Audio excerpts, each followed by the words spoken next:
bem-vindos ao primeiro episódio de 2026 e também ao primeiro episódio do podcast Café com Economia. Este ano começa com grandes expectativas e desafios para a economia brasileira e paulista.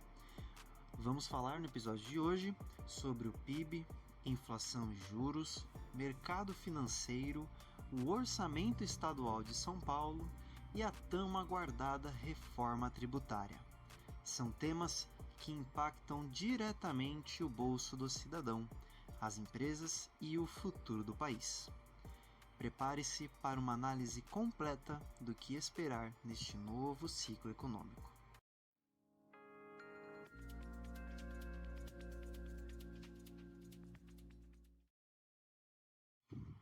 O Produto Interno Bruto é o termômetro da economia.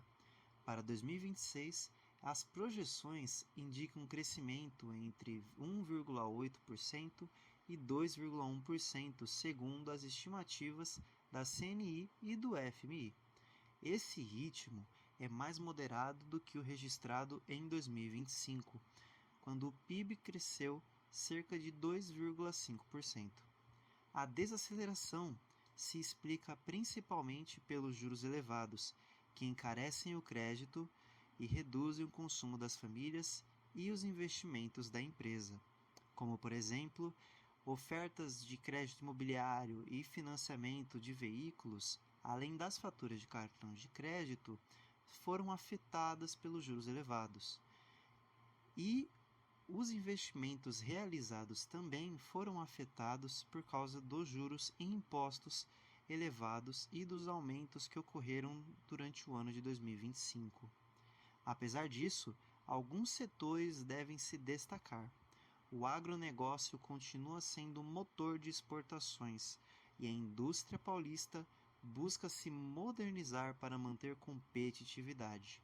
O desafio é equilibrar crescimento com estabilidade fiscal em um ano marcado por eleições nacionais que podem influenciar expectativas e decisões de investimento.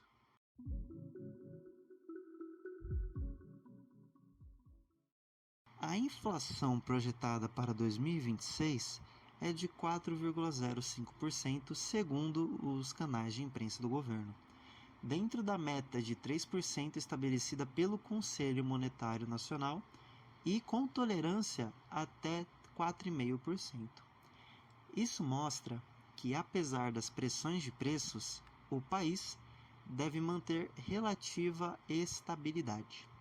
Por outro lado, os juros seguem altos. A Selic, que encerrou 2025 em torno de 15%, tem expectativa de recuar gradualmente, podendo chegar a 12% até o fim de 2026.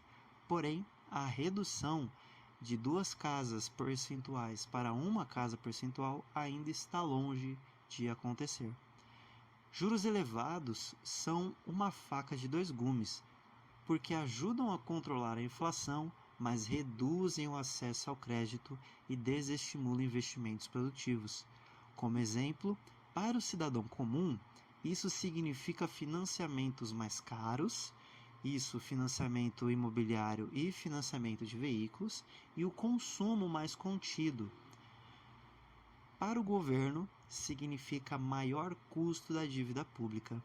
O grande debate e algum dos temas centrais para as campanhas da eleição de 2026 será como equilibrar esta política monetária e o crescimento econômico.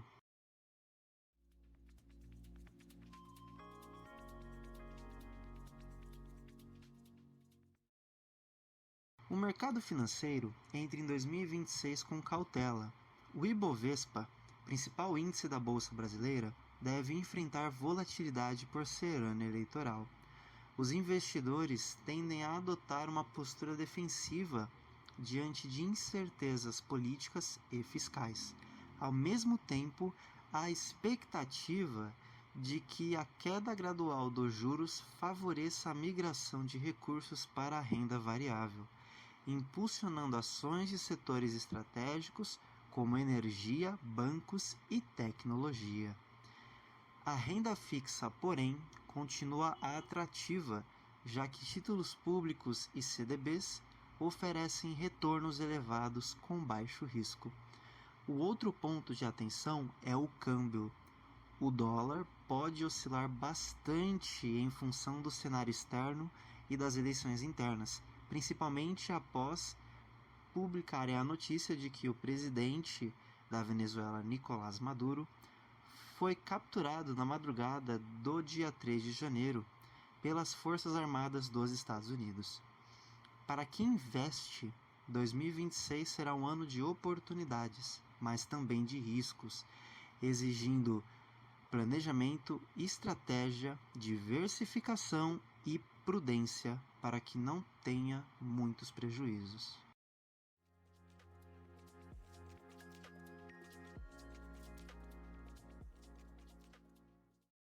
Agora, focando na economia paulista, segundo o veículo de imprensa do governo do estado, São Paulo aprovou para 2026 um orçamento de aproximadamente 382 bilhões de reais.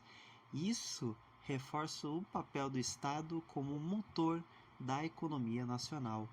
Os principais investimentos estão direcionados para a saúde, educação, transporte e segurança pública.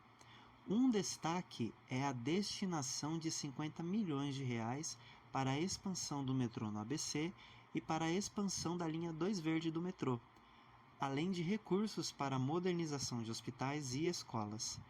O Estado também aposta em infraestrutura rodoviária e digital, buscando atrair novos investimentos privados. Esse orçamento bilionário reflete a força arrecadatória do estado de São Paulo, mas também traz seus desafios.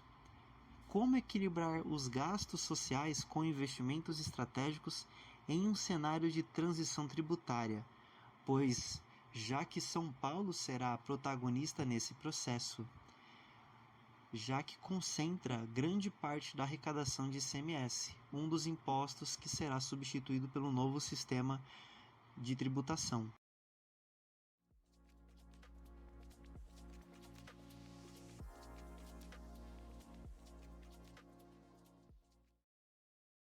Como já estávamos falando sobre a reforma tributária na economia paulista, vamos explicar ela melhor, vamos falar com mais detalhes sobre ela. Bom, a reforma já está em andamento, certo? Esse processo começou no dia 1º de janeiro, né? Então, mal o relógio virou, né? Mal o nosso calendário virou para 2026 e a reforma já entrou em andamento, já começou. Ela será considerada a maior mudança fiscal em décadas do nosso país. Então, o sistema atual que temos, que conta com tributos como PIS, COFINS, IPI, ICMS e ISS, será gradualmente substituído pelo IVA Dual, certo? Então, esse IVA Dual vai substituir todos esses tributos por apenas 2 tributos, um tributo federal e um tributo estadual e municipal, certo? Então, temos aí no IVA Dual o CBS, que é a Contribuição sobre Bens e Serviços, que é um tributo federal, e teremos também o IBS, que são os Impostos sobre Bens e Serviços, que vai ser um tributo estadual, assim como um tributo municipal, tá bom? Então, nesse primeiro ano da transição, haverá uma alíquota simbólica de 1%, funcionando como teste para empresas e governos. Além disso, entra em vigor o imposto seletivo, que incidirá sobre produtos como cigarros e bebidas alcoólicas. Isso vai complicar um pouco o mercado desses produtos, certo? Então, o impacto será enorme. As empresas precisarão adaptar sistemas de gestão, revisar contratos e reclassificar suas operações. Os estados e municípios terão de se ajustar à nova forma de arrecadação. Para o cidadão, a promessa é de simplificação e transparência. Porém, o processo de transição pode trazer dúvidas e desafios, já que o Congresso não transmitiu direito às informações sobre a nova reforma tributária.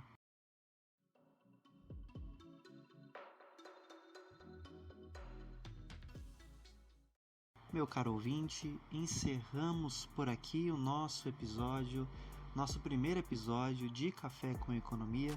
Espero que seu café da manhã, seu café da tarde, seu café da noite tenha sido proveitoso com este podcast. E vamos ao nosso resumo rápido para o nosso encerramento, né? Então, 2026 será um ano de transição e ajustes, com o PIB crescendo de forma moderada, a inflação seguindo controlada, porém com juros ainda altos. Já no mercado financeiro, temos a volatilidade em meio às eleições presidenciais, enquanto o Estado de São Paulo administra um orçamento bilionário e se prepara para os impactos da reforma tributária. Então, o que acontecer nos próximos meses vai definir não apenas este ano, mas o futuro da economia brasileira pelos próximos 4 anos. Fique ligado, porque cada decisão econômica e política terá reflexos diretos no nosso dia a dia. Tenha uma ótima semana e até o próximo episódio.